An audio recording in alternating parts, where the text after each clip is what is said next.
Hello everyone, welcome to my channel. Please subscribe and hit the bell icon. Yellowstone Season 5, Episode 13 Review. Taylor Sheridan's self-indulgence derails painfully uneventful penultimate finale.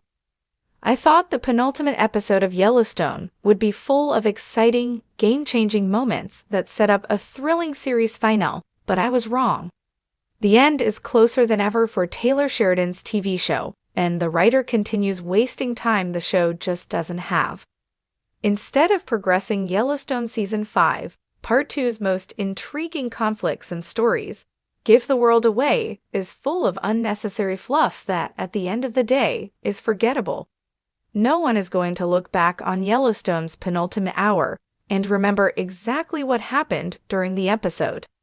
Yellowstone Season 5's Episode 13 mostly revolves around the auction, which should be much more interesting than it is.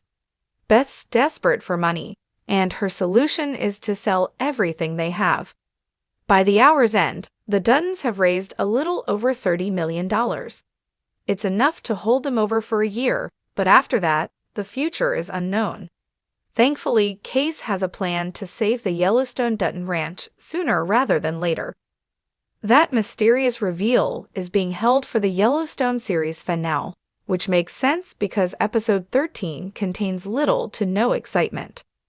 Prior to its premiere, one of Yellowstone Season 5, Part 2's most talked about storylines was the brewing war between Beth and Jamie.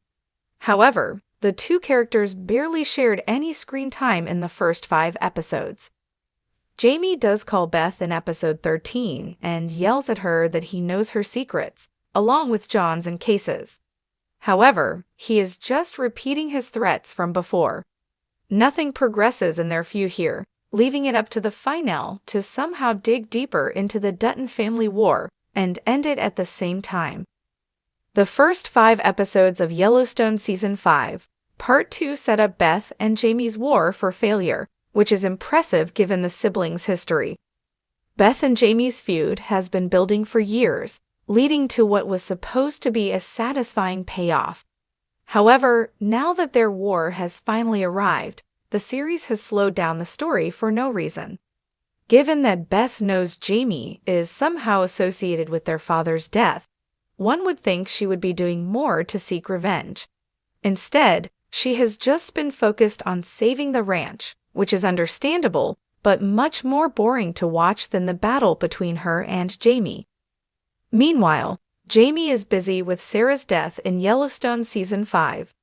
Episode 13 does nothing to correct these mistakes, putting more pressure on the finale. Rip is arguably one of the most important characters in Yellowstone. However, he has almost no intriguing or complex storylines in Season 5, and Episode 13 continues neglecting him. It seems as though everything is happening around Rip instead of to him, and the episodes don't give him much room to react or advance his character arc. Meanwhile, Taylor Sheridan's Yellowstone character, Travis, is getting more screen time than ever. Taylor Sheridan's Yellowstone has built a reputation as a rugged, high-stakes Western drama that blends political intrigue, family feuds, and breathtaking Montana landscapes. However, as the series inches toward its long-anticipated conclusion, Season 5, Episode 13 stumbles into a creative rut that underscores Sheridan's increasingly self-indulgent storytelling. What should have been a gripping penultimate chapter instead feels like a bloated exercise in filler content, offering little in the way of forward momentum. A sputtering narrative engine. From the moment the episode opens, it's clear that Sheridan is content to let the show meander rather than gallop toward its finale. The episode leans heavily into long, contemplative shots of the Dutton Ranch, as if the sweeping vistas can compensate for the lack of substantive developments. While Yellowstone has always thrived on its scenic grandeur, there comes a point where style must serve the story, not stall it. The episode is light on major conflicts, which is surprising given that we're at the doorstep of the series' conclusion. John Dutton, Kevin Costner, spends much of his screen time locked in an ideological standoff with his political adversaries, but these debates lack the urgency they once held. We've seen John wrestle with his responsibilities as governor of Montana before, yet instead of fresh dilemmas, we're given recycled arguments that feel like echoes of past episodes. Even the show's usual tension between John and his daughter Beth, Kelly Rayleigh, fails to ignite. Their relationship, typically marked by fiery confrontations and cutting dialogue, feels oddly restrained. Instead of the volatile exchanges that have defined their dynamic, we get rehashed discussions about legacy, power, and what it means to hold on to the land. These themes have been explored more effectively in past seasons, making this installment feel redundant. A lethargic midpoint for the Dutton saga. Case Dutton, Luke Grimes, whose internal struggle has been one of the more compelling subplots of recent seasons, is inexplicably sidelined. His spiritual crisis, which was once framed as a pivotal element of his character arc, receives barely a mention. Case's storyline is emblematic of a larger issue plaguing the episode. Characters who once had clear, gripping arcs now feel stuck in creative limbo. Rip Wheeler, Cole Hauser, and his storyline with the ranch hands fare no better. There is a subplot about cattle rustling that should, on paper, inject some much-needed action into the episode. However, the resolution is telegraphed from miles away, lacking any real stakes.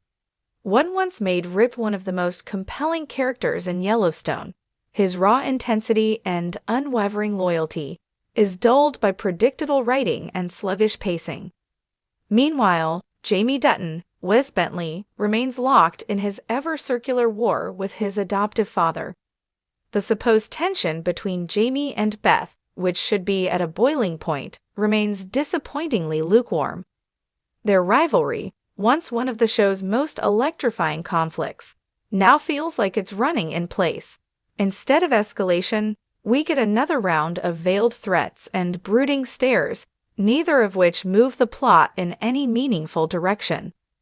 Sheridan's self-indulgence on full display. One of the most frustrating aspects of episode 13 is Sheridan's apparent unwillingness to trim the fat. There are multiple scenes that feel like extended monologues masquerading as deep character moments. John waxes poetic about ranching, land stewardship, and the meaning of power, but we've heard these speeches before.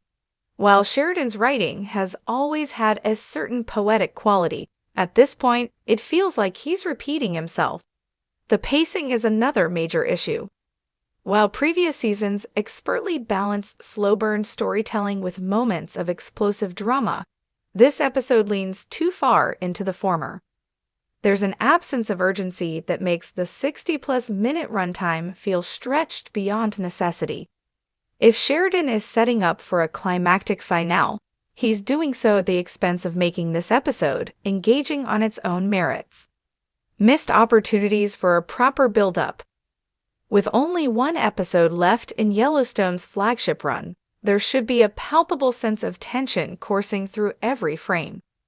However, Episode 13 feels more like a filler installment rather than a penultimate chapter bracing for a grand conclusion. The absence of a true, game-changing moment is glaring.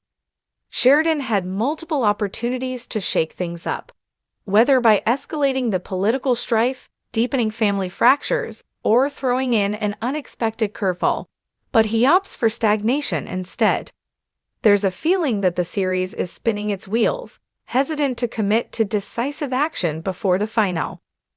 Final thoughts: a staggering misstep in storytelling.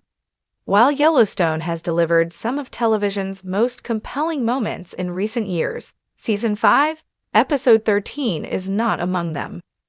What should have been a white-knuckled build-up to the series' conclusion instead unfolds as a sluggish, meandering installment weighed down by Sheridan's indulgences. The episode isn't without its visually stunning moments or well-acted performances, but it lacks the urgency and emotional punch necessary to carry it across the finish line. With only one episode left, Yellowstone desperately needs to reignite the fire that made it a cultural phenomenon in the first place. Otherwise, it risks going out not with a bang, but with a whimper.